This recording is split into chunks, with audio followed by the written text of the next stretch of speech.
Bienvenidos a Jack Misterios. El asesino de Ravenswood. Parte 1. El comienzo. En el tranquilo pueblo de Ravenswood, la paz y la serenidad eran características comunes. Los residentes vivían sus vidas sin sobresaltos, pero todo eso cambió con la llegada de un misterioso desconocido. Daniel, un hombre de unos 30 años, se mudó a una casa antigua en las afueras del pueblo. Poco se sabía de él, excepto que buscaba un lugar para comenzar de nuevo. Daniel había dejado atrás una vida de oscuridad y dolor. Había crecido en un hogar abusivo y, después de años de sufrimiento, finalmente había escapado. Sin embargo, el trauma de su infancia lo había marcado profundamente, y en su interior se escondía una oscuridad que ni siquiera él comprendía completamente. Parte 2. La primera víctima. La tranquilidad de Ravenswood se rompió una noche cuando se descubrió el cuerpo de Emily Parker, una joven estudiante de secundaria, en el bosque cercano. Emily había sido brutalmente asesinada, y su cuerpo mostraba signos de una violencia extrema.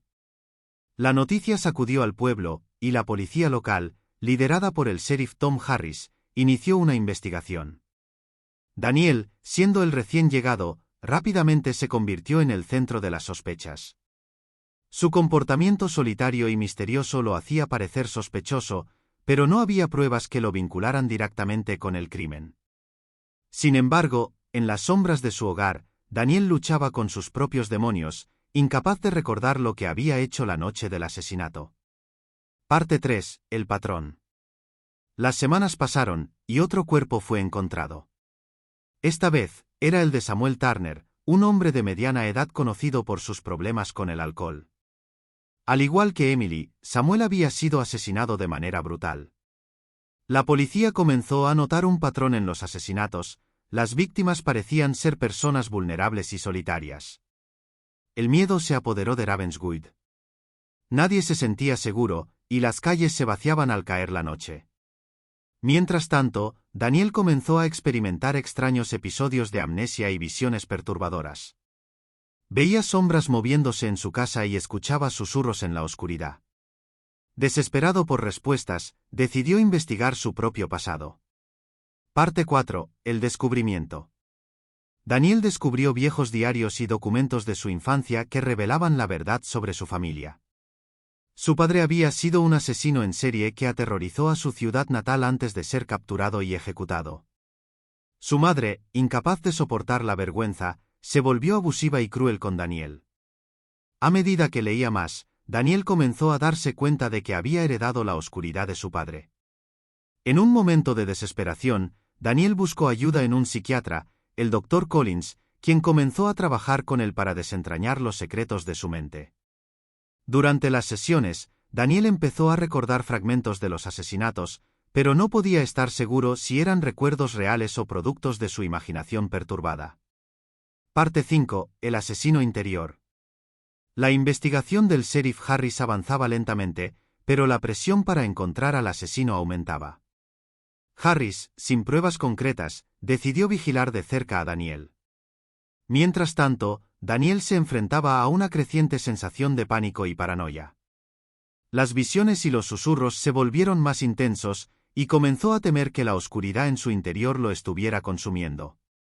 Una noche, en un estado de confusión, Daniel se encontró en el bosque, cubierto de sangre y con un cuchillo en la mano. No recordaba cómo había llegado allí, pero el cuerpo de otra víctima, Jessica, una joven madre, yacía a sus pies. Desesperado, corrió a casa y llamó al Dr. Collins, quien le dijo que se entregara a la policía. Parte 6. La confrontación. El sheriff Harris y su equipo llegaron a la casa de Daniel. Al registrar el lugar, encontraron evidencias que lo vinculaban con los asesinatos. Daniel, atrapado y desesperado, comenzó a gritar que no era él, que una fuerza oscura lo controlaba. El Dr. Collins, que había llegado poco después, intentó calmarlo y explicar la posibilidad de una disociación de la personalidad. Harris, sin embargo, no estaba convencido. Para él, Daniel era el asesino, y las pruebas eran claras. En un momento de desesperación, Daniel tomó a Collins como rehén, exigiendo que lo ayudaran a demostrar su inocencia. La tensión creció, y finalmente, Harris logró liberar al Dr. Collins y arrestar a Daniel. Parte 7. La verdad oculta. Mientras Daniel estaba en custodia, el Dr. Collins continuó investigando. Descubrió que el padre de Daniel, antes de ser ejecutado, había sido sometido a experimentos psicológicos que intentaban controlar su comportamiento violento. Estos experimentos involucraban una antigua técnica de hipnosis y programación mental, y parecía que Daniel había sido expuesto a algo similar durante su infancia. Collins presentó esta información al sheriff Harris, quien se mostró escéptico pero accedió a investigar más a fondo. Descubrieron que un antiguo colega del padre de Daniel, el Dr. Blackwood, había continuado los experimentos en secreto y había utilizado a Daniel como sujeto de prueba después de la muerte de su padre. Parte 8. La redención. Con esta nueva información, Daniel fue sometido a una serie de sesiones de hipnosis para desbloquear sus recuerdos reprimidos. Durante estas sesiones, Daniel recordó que el Dr. Blackwood lo había programado para cometer los asesinatos, activando una personalidad secundaria cuando escuchaba una frase específica. El sheriff Harris, con la ayuda de Collins, localizó y arrestó al Dr. Blackwood, quien confesó haber continuado los experimentos por su obsesión con el control mental. Con la verdad revelada, Daniel fue exonerado de los asesinatos, aunque las cicatrices psicológicas permanecerían con él para siempre. El muñeco diabólico. Parte 1. El regalo maldito. En la tranquila ciudad de Westwood, vivía una familia conformada por Sara, su esposo Miguel y su hija pequeña, Clara. Sara trabajaba en una tienda de antigüedades, donde constantemente llegaban objetos con historias fascinantes y, a veces, oscuras. Un día, una caja de juguetes antiguos llegó a la tienda.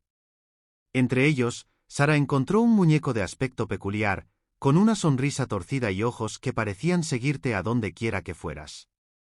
Sin saber su historia, decidió llevarlo a casa para regalarlo a Clara.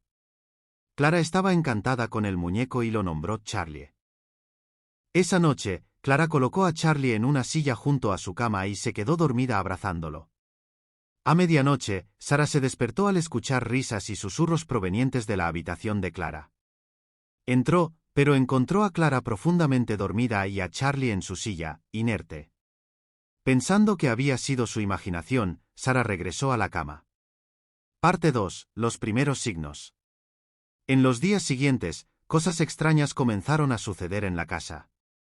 Clara le dijo a sus padres que Charlie le hablaba por las noches y que se movía cuando nadie lo estaba mirando. Sara y Miguel pensaron que eran solo las fantasías de un niño con una imaginación activa. Sin embargo, Sara comenzó a notar pequeños cambios en el muñeco. A veces, parecía estar en una posición diferente a la que lo había dejado. Una noche, Sara se despertó para ir al baño y notó que la puerta del cuarto de Clara estaba entreabierta. Al mirar dentro, vio a Charlie sentado en la cama de Clara, mirándola fijamente. Decidió no alarmar a Miguel ni a Clara, pero guardó esa extraña experiencia para sí misma. Parte 3. Las pesadillas. Las noches se volvieron cada vez más inquietantes para Clara. Empezó a tener pesadillas recurrentes donde Charlie la perseguía por pasillos oscuros y laberínticos. Se despertaba gritando, y cada vez que lo hacía, el muñeco parecía estar más cerca de su cama. Sara y Miguel comenzaron a preocuparse seriamente. Consultaron a un psicólogo infantil, quien les dijo que era posible que Clara estuviera proyectando sus miedos en el muñeco y les recomendó que lo retiraran de su habitación. Sin embargo, cuando intentaron hacerlo, Clara se puso histérica, diciendo que Charlie se enfadaría si lo separaban de ella. Parte 4. La investigación. Decididos a entender lo que estaba pasando, Sara y Miguel comenzaron a investigar la historia del muñeco. Descubrieron que había pertenecido a un niño llamado Samuel, quien había muerto en circunstancias extrañas. Samuel había sido encontrado sin vida en su habitación, con una expresión de terror en su rostro y el muñeco a su lado. La familia, devastada, había donado todos sus juguetes, incluido Charlie, para deshacerse de los recuerdos dolorosos. Sara decidió buscar la ayuda de una médium local, quien le dijo que el muñeco estaba poseído por un espíritu maligno. Y ese muñeco no es solo un juguete. Es un receptáculo de una entidad que busca vengarse. Debes deshacerte de él antes de que sea demasiado tarde, le advirtió. Parte 5. La noche de terror. Una noche, Sara y Miguel decidieron deshacerse del muñeco arrojándolo a un río cercano. Sin embargo, al regresar a casa, encontraron a Charlie esperándolos en la cama de Clara, empapado y con una expresión aún más siniestra. Esa noche, los susurros se convirtieron en gritos, y la casa se llenó de sombras que parecían cobrar vida, moviéndose en las esquinas de su visión. Sara y Miguel decidieron enfrentar la situación de una vez por todas. Consultaron a un sacerdote, quien les sugirió un ritual de exorcismo. Debemos realizar el ritual en el lugar donde Samuel murió. Es la única forma de liberar su alma y detener al demonio, les dijo. Parte 6. La confrontación final.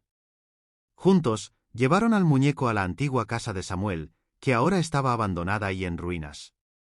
El sacerdote comenzó el ritual, recitando oraciones y esparciendo agua bendita sobre el muñeco.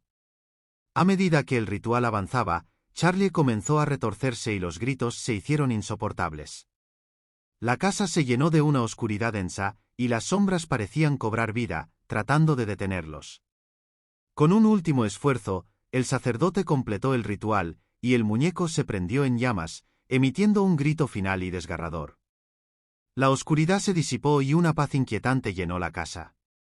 Sara y Miguel sintieron un alivio inmenso, sabiendo que habían liberado el alma de Samuel y desterrado al demonio.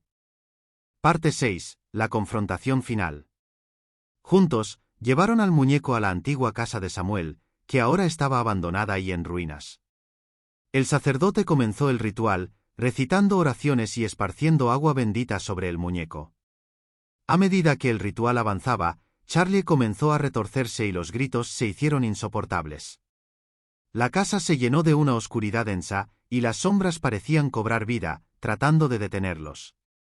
Con un último esfuerzo, el sacerdote completó el ritual, y el muñeco se prendió en llamas, emitiendo un grito final y desgarrador. La oscuridad se disipó y una paz inquietante llenó la casa.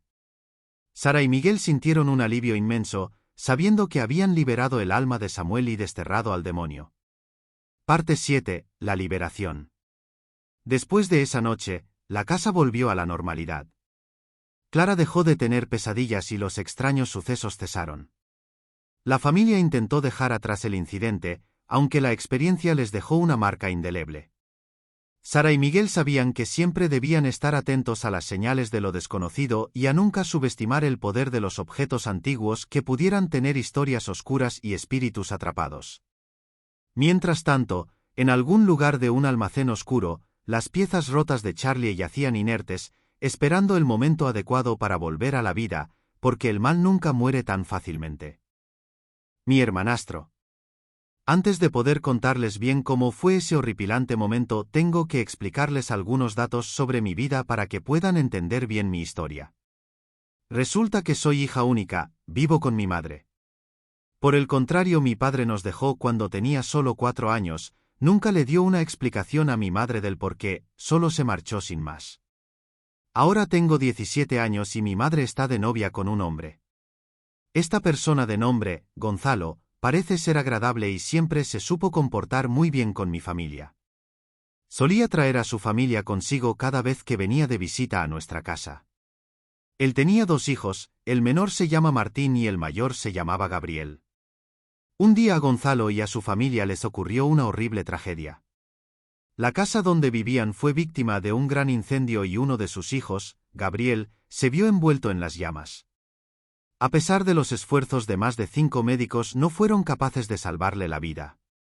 Los médicos no pudieron determinar la causa de su muerte, así que se lo atribuyeron a lo más lógico, las quemaduras causadas por el fuego. Fue una terrible y devastadora tragedia para Gonzalo, nunca vi a un hombre tan destruido y abatido. Como solía decir mi madre, si un hombre llora, es porque le han roto el corazón. La cuestión es que mi madre le ofreció quedarse en mi casa a Gonzalo y a su hijo hasta que pudieran conseguir un lugar nuevo donde vivir. Mi madre era de esos ángeles que viven en nuestro planeta y que de ser posible daba todo lo suyo para ayudar a alguien querido. No me causaba molestia ayudar a esa familia porque ellos eran buenas personas y sé que si a mí me ocurriese algo parecido, ellos harían lo mismo por mí. Pero Martín, su hijo, no me caía muy bien. Sobre todo porque yo no sé cómo manejarme con los niños y también porque soy hija única y estoy acostumbrada a no tener que compartir mis cosas con alguien. En los primeros días de la estadía de la familia Martín se mantenía muy reservado y siempre se lo veía con un aire triste y melancólico. Cada vez que intentaba establecer una charla, él me respondía por compromiso haciendo una sonrisa forzada y sin ánimos. No me molestaba, al contrario, me daba cierta pena. Al principio, Martín dormía con su padre y mi madre. A pesar de ser un niño ya estaba demasiado grande como para dormir con ellos. Además mi madre y su padre querían tener un poco de intimidad, cosa que era imposible con Martín. Lo permitieron algunos días debido a que como ya no tenía a su hermano mayor, le era casi imposible conciliar el sueño, cosa que me causaba mucha pena. Luego de unos días su padre y mi madre tuvieron una fantástica idea: mandar a Martín a dormir en mi dormitorio junto a mí. Situación que no me parecería molesta si no fuera porque eso significaba un adiós a mi intimidad y espacio personal. Entonces me dije a mí misma, si voy a compartir mi dormitorio con un niño tendré que llevarme bien con él. Así que platiqué con él un buen tiempo hablando sobre gustos y cosas diversas, logrando que simpatizara más conmigo. Mi dormitorio era una habitación ni muy pequeña ni muy grande. Estaba pintada de un color amarillo claro, tenía un ropero en la parte izquierda y tenía un escritorio en la pared superior. El piso era de madera y mi cama estaba contra la pared derecha. La primera noche habían acomodado la cama donde Martín dormiría en paralelo a la mía. De tal modo que nuestras camas estuvieran cerca una de la otra permitiendo que nos pudiéramos ver mientras dormíamos. Cuando llegó la hora de dormir es cuando se complicó un poco. Estaba durmiendo lo más plácidamente hasta que algo me despertó. Miro mi reloj y marcaba las 2:40 am. Yo estaba acostada mirando la pared dándole la espalda a la cama en donde dormía Martín. Al abrir bien los ojos me quedé pensando en el porqué de mi desvelo y en ese preciso instante sentí como si alguien me estuviera viendo. Sentía esa sensación punzante en mi espalda, quería ignorarla, pero sentía como se aceleraba mi corazón y se me iba la respiración de la intranquilidad que sentía. Quería tomar coraje para darme la vuelta y ver si realmente había algo observándome. En ese momento siento como ruido de madera crujiendo, como si algo se estuviera moviendo detrás de mí. Estaba paralizada, el terror de pensar que algo desconocido y quién sabe si no, peligroso, se estaba moviendo detrás mío. El sonido no solo no cesó, sino que al contrario, iba en aumento. Escuchaba pequeños pasos detrás de mí aumentando cada vez más y más de volumen, indicando que lo que sea que había detrás de mí se estaba acercando. Quería moverme, quería ver qué es lo que me causaba tal espanto e intranquilidad, pero no podía hacerlo, estaba crispada. En un momento dejó de haber ruido justo cuando el sonido de los pasos era muy cercano. Habría pensado que seguro esa cosa se había detenido o se había marchado, de no ser porque sentí la respiración de alguien chocar contra mi espalda. Para este punto estaba aterrada, el corazón me latía demasiado rápido y el cuerpo me sudaba frío. En un arranque de valor me di la vuelta para enfrentar a lo que sea que causaba mi terror. Mi sorpresa fue grande al ver que solo era Martín parado delante de mi cama. Recuerdo que sentí cierta irritación, pero me sentía muy aliviada de que no fuera algo extraño. No puedo dormir, me dijo. A lo que respondí muy aliviada, si quieres puedes dormir conmigo, mientras movía mi cuerpo para dejarle un espacio en el colchón. El chico asintió con la cabeza y se recostó al lado mío. En cierta forma quería que durmiera conmigo porque estaba un poco alterada y la presencia de alguien conocido me relajaba bastante. Al día siguiente volvió a pedirme si podía dormir conmigo y así ocurrió varias noches seguidas.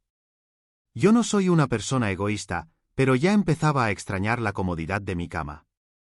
Así que en una de las tantas charlas le pedí que si podía no durmiera conmigo a menos de que tuviera un motivo importante. Esa misma noche volví a despertarme y nuevamente pude escuchar ruidos de como si algo se estuviera moviendo detrás mío. De todos modos ya sabía o al menos creía que sabía de quién se trataba. Recuerdo que tuve muchos pensamientos de enojo porque no quería que Martín volviera a dormir junto a mí. Ya venía pasando muchos días y no quería que vuelva a pasar, quería poder relajarme en mi cama. Un poco enojada simplemente hice un espacio en mi cama y dejé que se recostara al lado mío. En ese momento siento algo extraño, algo que no estaba bien. Era una sensación extraña, pero no sabía bien por qué me sentía intranquila. Me puse a pensar qué era lo que me causaba esa incomodidad. Después de un rato me di cuenta, Martín ocupaba más espacio de lo habitual en mi cama. También recuerdo que sentía la cama más fría de lo normal y con un olor extraño. En eso le pregunto a Martín, ¿no sientes la cama un poco fría? No se me pasó por la cabeza ni de la más pura casualidad de que me podría arrepentir el resto de mi vida de haber hecho una pregunta tan simple. Debido a que escucho a Martín preguntar, ¿qué?, en tono extrañado. Esto no sería nada extraño si no fuera porque la voz de Martín provino del otro extremo del dormitorio. Mi respiración empezó a aumentar desesperadamente, mi corazón parecía que se me iba a salir del pecho y sentí muchísimo pánico. Algo o alguien se había acostado al lado mío y no era Martín. Temblaba mucho y no quería hacerlo porque no deseaba que ese monstruo o cosa se molestara. ¿Alguna vez sintieron tanto miedo, al punto de sentir dolor físico? Eso sentía, estaba más que aterrada, estaba muy asustada, pero lo peor vino después. Esa cosa me abrazó con sus brazos helados, haciendo una gran presión en mí. Un fuerte escalofrío me recorrió de pies a cabeza. Podía sentir su respiración fría en mi nuca y sentía sus helados dedos clavarse en mi cuerpo. No podía pensar con claridad del terror que tenía, no podía hacer nada. Quería gritar, quería salir corriendo de la habitación, de la casa, de todo. Lloraba en silencio, apretando los dientes para no sollozar. Sinceramente no sé cómo hice para no orinarme encima porque nunca estuve tan aterrada en mi vida. Trataba de tranquilizarme, pero me era imposible ya que podía sentir su respiración en mi nuca. Quería evitar moverme a toda costa, no quería causar que esa cosa se molestara, quién sabe qué podía hacerme. Sus uñas me provocaban mucho dolor, se clavaban fuertemente en mi carne y esa cosa iba de a poco cerrando su mano. Cada segundo que pasaba parecía interminable, solo era capaz de pensar en el dolor que sentía. En cierto momento sentí como su mano iba perdiendo fuerza e iba deslizándose poco a poco hacia atrás. Esto sucedió hasta que su mano dejó de presionar mi cuerpo. Es ahí cuando me di cuenta que la cosa se había tranquilizado, debido a que su respiración se había vuelto más leve. No puedo decir que me sentía tranquila, pero pude sentir cierto alivio. Con el tiempo la cama se volvía un poco más caliente y para cuando me di cuenta, ya había amanecido. Traté de mirar de reojo para ver si la criatura seguía en mi cama y para mi alivio ya no estaba. Después simplemente me desmayé del sueño y me quedé en la cama un buen rato. Recuerdo que tuve una horrible pesadilla en la que ese monstruo me perseguía por una casa desconocida y que cada vez que me daba la vuelta para verlo no estaba. Sino que al contrario, él seguía detrás mío y yo no podía hacer nada. En el sueño podía escuchar gritos de dolor de alguien y cuando lo encontré, era simplemente una persona que estaba prendida a fuego. Al ver eso de la impresión me tropiezo, quedándome indefensa. Al darme la vuelta tenía a ese monstruo encima mío. Es ahí cuando me despierto llorando. Martín preocupado me pregunta, ¿estás bien? ¿Qué te pasa? Lo miré con cara asustada y le dije que había tenido una horrible pesadilla. Entonces él se pasa a mi cama y me consuela. De repente él tiende su dedo señalándome una parte de mi cuerpo y me pregunta, ¿qué te ha sucedido ahí? Miro donde señala y veo 5 moretones alineados uno del otro como si alguien me hubiera apretado con su mano. Al mirarlo rompo en llanto y sin poder contenerme le cuento por lo que había pasado. Después de contarle todo él simplemente me pidió que saliéramos de la habitación y le contáramos a nuestros padres para que pudieran ayudarnos. Al buscarlos en su dormitorio no estaban. Recuerdo que sentí cierta incomodidad, sentía como si algo malo fuese a pasar. Merodeando por toda la casa los fuimos buscando por cada habitación, gritando sus nombres. Cuando llegué al baño vi que por la parte inferior de la puerta salía un líquido rojo. Exaltada, pensé lo peor y debatí si debía abrir o no la puerta. No sé por qué lo hice, pude simplemente haberme ido de ahí y dejar esa casa atrás para siempre. Pero como me decía mi madre, la curiosidad mató al gato. Abrí la puerta y juro que me voy a arrepentir el resto de mi vida por haberlo hecho. Lo que vi no era ni siquiera una pequeña porción de lo peor que me imaginaba. Mi madre, mi pobre y mi querida madre, yacía en el suelo, desollada. En un enorme charco de sangre estaba su cuerpo con sus extremidades arrancadas o al menos con lo poco que quedaba de ellas. Gonzalo, en cambio, todavía tenía su piel y sus extremidades enteras. Estaba tendido en el suelo también y arriba de él, el monstruo. Esa tétrica e infernal escena quedó grabada en mi cabeza para todo el resto de mi asquerosa vida. El monstruo se puso de pie y nos miró de frente. Su color de piel era de un oscuro rojizo, era muy alto, diría que 2 metros de altura. Su piel parecía ser alguna clase de escama, no recuerdo muy bien qué forma poseía. Tenía unas manos muy grandes y sus dedos muy largos en forma puntiaguda. Sus pies, si así podían llamarse, tenían unas garras en el lugar en donde deberían estar sus dedos. Lo que me impresionó más fue su espeluznante cara. Tenía en vez de ojos 2 enormes orificios que parecían vacíos y oscuros que ocupaban casi toda su cara. Digo casi porque también tenía una enorme mandíbula, muy grotesca que sobresalía del resto de su cara. El monstruo al mirarnos se puso en una posición que indicaba que él estaba tenso. Soporté una muy fuerte arcada y podía sentir que mi corazón estaba muy acelerado. Después de dar algunos pasos hacia atrás el monstruo liberó un gruñido de lo más aterrador y gutural posible. No sonaba como nada conocido, era muy horripilante. Quisiera poder describírselos, pero no encuentro nada parecido como para poder hacerlo. Al escuchar ese ruido aterrador nos fuimos corriendo a toda velocidad de la casa sin mirar atrás. Logramos abrir la puerta principal y corrimos sin parar hasta la ciudad. En cierto momento recuerdos de aquella terrorífica escena recorrieron mi mente logrando paralizarme del susto. En una mezcla de miedo, llanto y asco termino vomitando en la calle.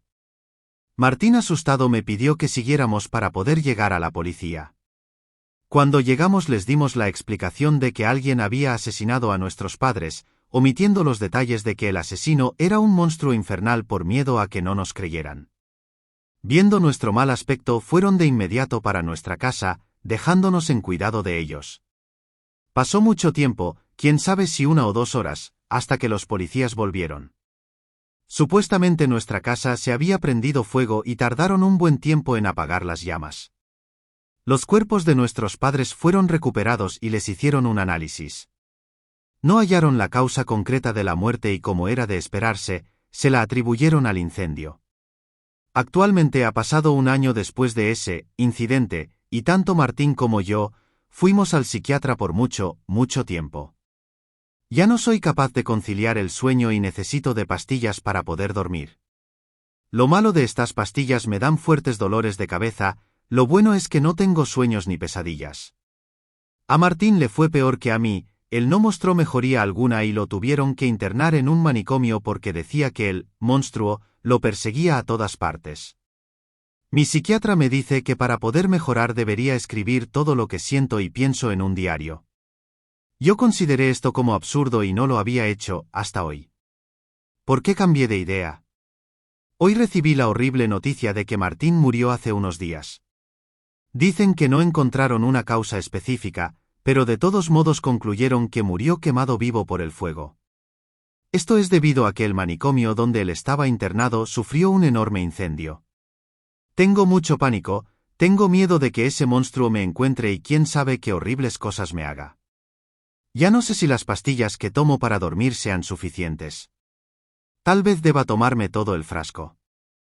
Si el video te gustó dale like y comparte.